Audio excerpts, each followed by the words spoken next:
बिस्मिल्लाहिर्रहमानिर्रहीम। तो आज हम पढ़ेंगे different sources of natural products के बारे में। सबसे पहला इसकी जो सोर्स होती है जहाँ से हम नेचुरल प्रोडक्ट्स लेते हैं वो होती है प्लांट, फिर माइक्रोब्स, फिर marine organism and last one is animals होती हैं। प्लांट्स जो होता है ये one of the major source of natural product होती है, ठीक है। तो जब हम नेचुरल प्रोडक्ट्स आइसोलेट करते हैं प्लांट्स से तो हमें क्या मिलते हैं, नेचुरल प्रोडक्ट्स आइसोलेट करते हैं प्लांट से तो हमें मिलता है डिफरेंट मेटाबोलाइट्स। डिफरेंट मेटाबोलाइट्स हमें क्या मिलते हैं प्लांट से जो आइसोलेट किए जाते हैं नेचुरल प्रोडक्ट्स, उनको हम डिफरेंट मेटाबोलाइट्स कहते हैं। जो मेटाबॉलिज्म का एंड जो होता है ना, मतलब एंड होता है, जो एंड प्रोडक्ट होता है उसे मेटाबोलाइट्स कहते हैं ना। तो इसी तरह से तो हमें डिफरेंट मेटाबोलाइट मिलेंगे और ये कहते हैं कि ये डिपेंड करते हैं, जो डिफरेंट मेटाबोलाइट होते हैं ना, ये डिपेंड करते हैं किस चीज़ पर डिपेंड करते हैं, डिपेंड ऑन इस चीज़ पर डिपेंड करते हैं कि अगर तो प्लांट की स्पीशीज़ डिफरेंट हैं तो हमें डिफरेंट मेटाबोलाइट मिलेंगे, यानी कि प्लांट स्पीशीज़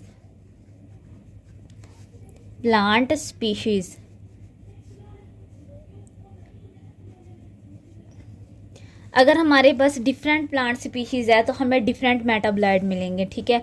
अगर नेक्स्ट पॉइंट है कि वेरिएबिलिटी इन ग्रोइंग कंडीशन, वेरिएबिलिटी इन ग्रोइंग कंडीशन, और इसका नेक्स्ट पॉइंट है कि different part of plants, different part of plant. अब देखो यहाँ पे क्या होता है कि प्लांट की स्पीशीज़, अगर प्लांट की स्पीशीज़ डिफरेंट है तो क्या होगा, हमारे पास डिफरेंट मेटाबोलाइट मिलेंगे। यहाँ पे क्या होता है वेरिएबिलिटी इन ग्रोइंग कंडीशन, अगर हमारे पास प्लांट है सेम स्पीशीज़ का, ठीक है, ये प्लांट है, ये कौन सी स्पीशीज़ का है, सेम स्पीशीज़ है इसकी, यानी कि सेम स्पीशीज़ है, और इसको हमने ग्रो करवाया एक कंडीशन में, कंडीशन नंबर 1 कुछ भी हो सकती है, जहाँ पे इसको ग्रो करवाया ना प्लांट को, उसकी कंडीशन डिफरेंट होंगी, ठीक है। और दूसरे इसी प्लांट को हमने एक और कंडीशन में भी ग्रो करवाया, कंडीशन नंबर 2, ठीक है। जब कंडीशन नंबर 2 में हमने इसको ग्रो करवाया, ये इसकी एक्सप्लेनेशन कर रही हूँ, ठीक है। तो जब जो इस सेम स्पीशीज़ के प्लांट को हमने डिफरेंट कंडीशन में ग्रो कराया तो हमारे पास क्या हुआ, इन दोनों कंडीशन से हमें क्या डिफरेंट मेटाबोलाइट मिले। इसका मेटाबोलाइट भी और था, इसका मेटाबोलाइट भी और था, प्लांट एक ही था, लेकिन कंडीशंस के चेंज होने की वजह से जहाँ पे इसको ग्रो करवाया गया, जहाँ पे प्लांट को उगाया गया, तो हमें उसी वजह से हमें डिफरेंट मेटाबोलाइट मिल गए। तो इस तरह से हम नेचुरल प्रोडक्ट प्लांट से ले सकते हैं, ठीक है। और क्या है, डिफरेंट पार्ट ऑफ प्लांट। अब हमारे पास प्लांट है, ठीक है, तो वो कह रहे हैं कि प्लांट जो होता है उसके जो डिफरेंट पार्ट होते हैं, यानी कि ये लीव है, ये फ्लावर है, ये इसका स्टेम है, तो वो कहते हैं कि different part of plant have different metabolite, इसके पास अलग मेटाबोलाइट हमें मिलेगा इससे, और इसके लीव से कोई और मेटाबोलाइट मिल सकता है हमें, इसके स्टेम से कोई और मेटाबोलाइट मिल सकता है। मेटाबोलाइट मतलब नेचुरल प्रोडक्ट है, हमें डिफरेंट प्रोडक्ट्स मिल सकते हैं प्लांट से। तो बेसिकली प्लांट की सोर्सेज जो थी वो ऐसे थी कि प्लांट की स्पीशीज़ के चेंज होने से क्या हो सकता है, प्लांट को अगर हम डिफरेंट कंडीशन में ग्रो करवाएं तो क्या हो सकता है, और प्लांट के जो डिफरेंट पार्ट होंगे तो उनकी डिफरेंट हमें नेचुरल प्रोडक्ट मिल सकते हैं। Next is microbes. माइक्रोब्स क्या होता है, माइक्रोब्स भी हमारे पास एक इम्पोर्टेंट सोर्स है नेचुरल प्रोडक्ट की।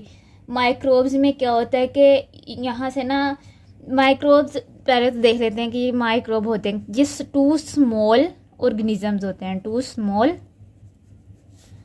ऑर्गेनिज्म, ठीक है, ये 2 स्मॉल ऑर्गेनिज्म होते हैं जिसे हम मतलब कि जिसे हम अपनी देख नहीं सकते। जैसे हम देखते हैं ना, जैसे ये मैं पेन को देख रही हूँ तो इसे तो मैं देख रही हूँ, देख सकते हैं हम अपनी आंखों से।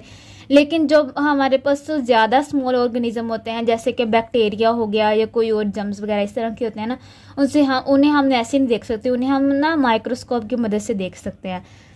तो इस तरह से ना माइक्रोब्स जो जिन्हें हम तक अपनी नेक आइस आँखों से नहीं देख सकते, लेकिन माइक्रोस्कोप की मदद से देख सकते हैं। और इसमें जैसे कि इसके माइक्रोब की एक एग्जांपल होती है बैक्टीरिया। बैक्टीरिया बैक्टीरिया होता है ना, ये भी माइक्रोब्स की कैटेगरी में आते हैं, ठीक है। अच्छा, और हमारे पास होता है इसके अंदर फर्मेंटेशन। ठीक है। फर्मेंटेशन से हम क्या करते हैं, फर्मेंटेशन जो होती है वो उससे उसकी जब फर्मेंटेशन होती है, जब फिर प्योरीफिकेशन होती है। प्योरीफिकेशन से हम क्या लेते हैं वहाँ से, यूज़फुल नेचुरल प्रोडक्ट।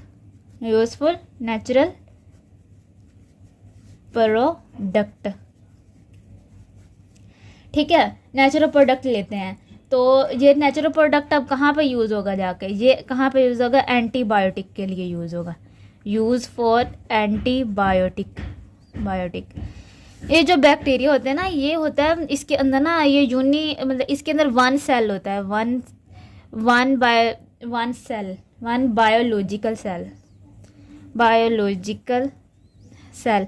ठीक है। और जो फर्मेंटेशन होती है हमारे पास ये होती है कि ये ना उसकी एब्सेंस में होती है, ऑक्सीजन की एब्सेंस में। तो ये जो बैक्टीरिया होते हैं ना, ये अपने सेल के अंदर रिएक्शन करवाते हैं, ये ऑक्सीजन की एब्सेंस में भी करवा सकते हैं ना रिएक्शन।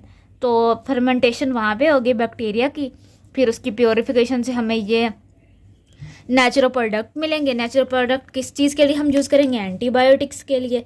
तो इस तरह से माइक्रोब से भी हम क्या ले सकते हैं, नेचुरल प्रोडक्ट्स। अब मेराइन ऑर्गेनिज्म मतलब कि जो हम वाटर से लेते हैं ना, वाटर में भी तो ऑर्गेनिजम्स होते हैं ना, लिविंग ऑर्गेनिजम्स। तो वही बात की हो गया कि अब ये भी एक मेजर सोर्स होता है, ठीक है। मेजर सोर्स होता है किस चीज़ का, नेचुरल प्रोडक्ट का। लेकिन इसकी कलेक्शन जो होती है ना, इनकी मेराइन ऑर्गेनिज्म की कलेक्शन करना ज़्यादा चैलेंजिंग होती है। किस चीज़ से ज़्यादा चैलेंजिंग होती है, एज़ कम्पेयर टू प्लांट्स। ठीक है, क्योंकि देखो इसके अंदर ना, जब हम मेराइन ऑर्गेनिज्म के ऊपर ना कुछ इफ़ेक्ट्स हो जाते हैं। किस चीज़ के इफ़ेक्ट्स होते हैं, मेराइन ऑर्गेनिज्म के ऊपर की कुछ चीज़ ना इफ़ेक्ट्स कर जाती हैं, तो मतलब कि इसके ऊपर असरअंदाज हो जाती हैं। तो वो हम देख लेते हैं क्या चीज़ें हैं जो मेराइन ऑर्गेनिज्म को इफ़ेक्ट कर सकती हैं। नंबर 1 इज़ करंट्स कहते हैं, यानी कि पानी का फ्लो कह लें, इस तरह से एक डायरेक्शन में फ्लो, और या एंड कह लें, एंड सेडिमेंट्स जो छोटे छोटे रॉक्स होते हैं, या इस तरह से टू स्मॉल मतलब कि पानी के अंदर होते हैं, पार्टिकल्स कह लें, तो जो कि मूवमेंट करके आए होते हैं किसी और जगह से। ठीक है। और नंबर 2 पे है, हम ले लेते हैं pH लेवल। पानी जो है ना, मतलब कि वाटर जो है उसका या pH लेवल का उस पर इफ़ेक्ट होता है, एसिडिक हो गया या बेसिक हो जाएगा ज़्यादा, इस तरह से। उसके बाद एटमॉस्फेरिक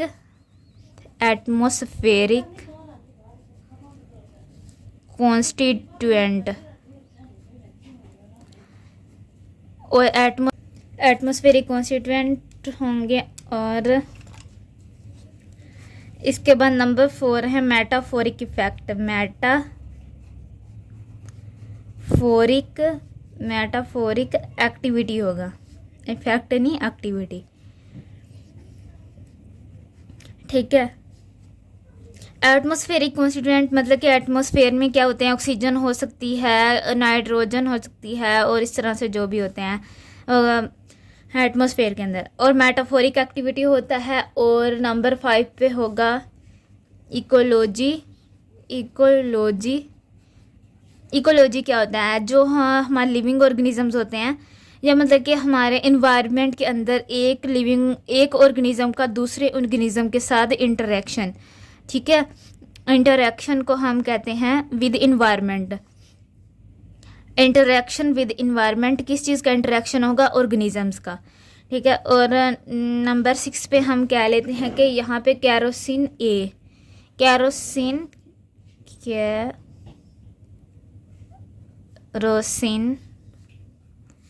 ए, ये जो कैरोसिन ए होता है ये हमें कहाँ से मिलता है? ये मेराइन साइनोबैक्टीरियम से मिलता है।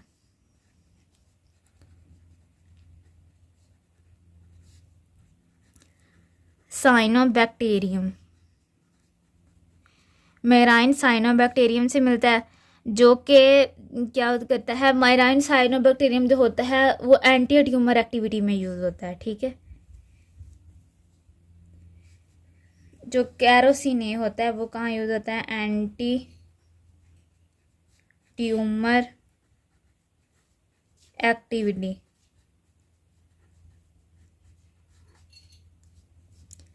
नेक्स्ट है हमारे पास एनिमल। एनिमल्स में क्या होता है कि ये भी एक इम्पोर्टेंट सोर्स है, और इसमें पोटेंट एनाल्जेसिक कंपाउंड जो होते हैं, पोटेंट एनाल्जेसिक कंपाउंड, ठीक है। इन्हें हम ये भी कहते हैं, कंपाउंड को हम क्या कह सकते हैं? एनाल्जेसिक कंपाउंड और एपिबाइटिडाइन, अच्छा इसे ये भी कहते हैं, ठीक है। इन कंपाउंड का पोटेंट एनाल्जेसिक कंपाउंड का एपिबैटिडाइन भी कहते हैं। और ये जो होती है ना, ये कहाँ पे हम इसे ऑब्टेन का कैसे करते हैं? हम ऑब्टेन इसे कैसे करेंगे? ये जो चीज़ है हमारे पास, ये वाला कंपाउंड आता कहाँ से है? ये आता है फ्रॉग से। और फ्रॉग कौन सा होगा? फ्रॉग होगा, दूसरे वाले फ्रॉग होते हैं